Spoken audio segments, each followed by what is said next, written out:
Hello Hindi medium academy में आप सभी का स्वागत है। मैं हूं अरुण कुमार यादव और आज इस वीडियो में हम देखने वाले हैं गणित कक्षा 10 की जो एनसीईआरटी प्रश्नावली 10.2 है, इसके प्रश्न 10 का सॉल्यूशन। लेकिन आगे बढ़ने से पहले मैं आपको बता दूं कि अगर आप हिंदी मीडियम से हैं और आपको विज्ञान कक्षा 10 में कोई भी दिक्कत आ रही है तो आप आरंभ बैच ज्वाइन कर सकते हैं।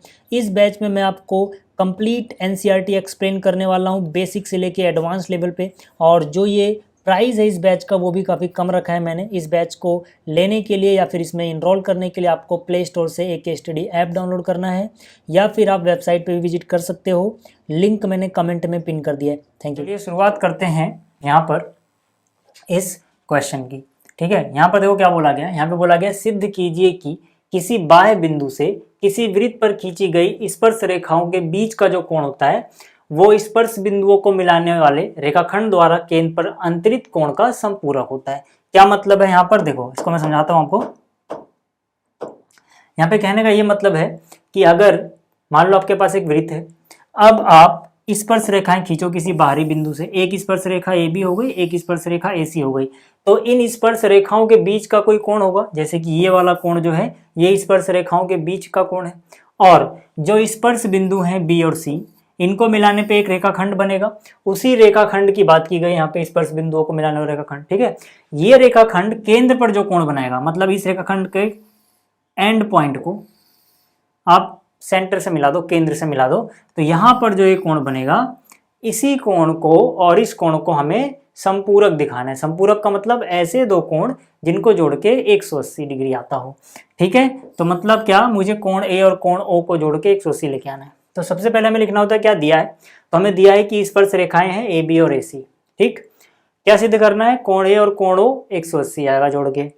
ठीक है, अब आगे बात करते हैं उपपत्ति यानी प्रमाण की। क्या क्या सबूत हमारे पास, क्या क्या लॉजिक्स हैं वो यहाँ पे लिखेंगे। तो यहाँ पर देखो मैं क्या बोल सकता हूँ यहाँ पर कि भाई चलो इस पूरे को मैं पहले कोण एक का नाम दे रहा हूँ। कोण एक का नाम इसलिए दिया क्योंकि मुझे इस कोण की जरूरत पड़ेगी, इस वाले। अब मैं इसको सिर्फ बी नहीं बोल सकता क्योंकि कंफ्यूजन हो जाएगी कि मैं बी इसको बोल रहा हूँ या फिर इसको बोल रहा हूँ या इस पूरे को बोल रहा हूँ, है ना। तो जब भी एक ही बिंदु पे ऐसे अलग अलग कोण बने हो तो हमें उसका पूरा नाम लिखना होता है। तो या तो मैं पूरा नाम लिखूं ए बी ओ, उसमें टाइम लगेगा, इसलिए मैं सीधा इसको एक बोल दे रहा हूँ और इसको मैं दो बोल दे रहा हूँ। ठीक है ना, आपको ऐसे बना देना है ताकि टीचर समझ जाए आपने किसको एक बोला है किसको दो बोला है। अब देखो, अब मैं यहाँ पे बोल सकता हूँ कोण एक बराबर है 90 डिग्री और कोण दो भी बराबर है 90 डिग्री के। ऐसा क्यों है, ऐसा इसलिए है कि हमें पता है कि जो त्रिज्या होती है वो लंब होती है। ये लंब का निशान है उल्टा टी। त्रिज्या लंब होती है किस पे, स्पर्श रेखा पे। ठीक है, यहाँ पे आप देखोगे तो ये जो OB है ये त्रिज्या है और AB जो है वो स्पर्श रेखा है। तो ये आपस में लंब होते हैं, मतलब ये जो कोण बनेगा इनके बीच का ये 90 डिग्री होगा। इसी तरह से नीचे भी ये 90 डिग्री होगा। ठीक है, इतना क्लियर हो गया। अब मैं क्या करूंगा, अब मुझे पता है चतुर्भुज के चारों कोणों का योग 360 होता है। तो अगर मैं ये चतुर्भुज लूँ ABOC, तो इस चतुर्भुज में दो कोण तो 90-90 के हो गए, यानी 180। जो बाकी दो बचेंगे उनको जोड़ के भी 180 आएगा। तो बस इसको करके कैसे दिखाऊंगा, इसको मैं ऐसे लिखूंगा, चतुर्भुज ABOC में ये वाला कोण यानी कोण A प्लस में कोण 1 प्लस में कोण O प्लस में कोण 2 बराबर होगा 360। कारण में आप क्या लिखोगे, चतुर्भुज के चारों अंतः कोणों का योग 360 डिग्री होता है।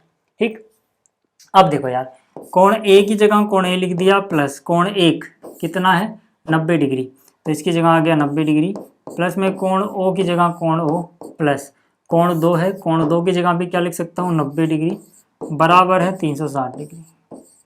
यहाँ पर देखो कोण ए और कोण ओ ऐसे लिख दो, कोण ए और कोण ओ। ठीक है, बराबर उधर कितना है 360 है, यहाँ से 90 और 90 जोड़ा 180 हुआ, 180 उधर ले गए माइनस में। ठीक है, तो यहाँ से कोण ए प्लस कोण ओ 360 में से 180 घटाओगे 180 मिलेगा, इन दोनों को जोड़ के 180 आ गया, मतलब कि ये संपूरक कोण है। ठीक है, तो उम्मीद करता हूँ आपको ये प्रश्न समझ में आया होगा। जल्दी ही मिलेंगे अगली वीडियो में। इस वीडियो को देखने के लिए धन्यवाद।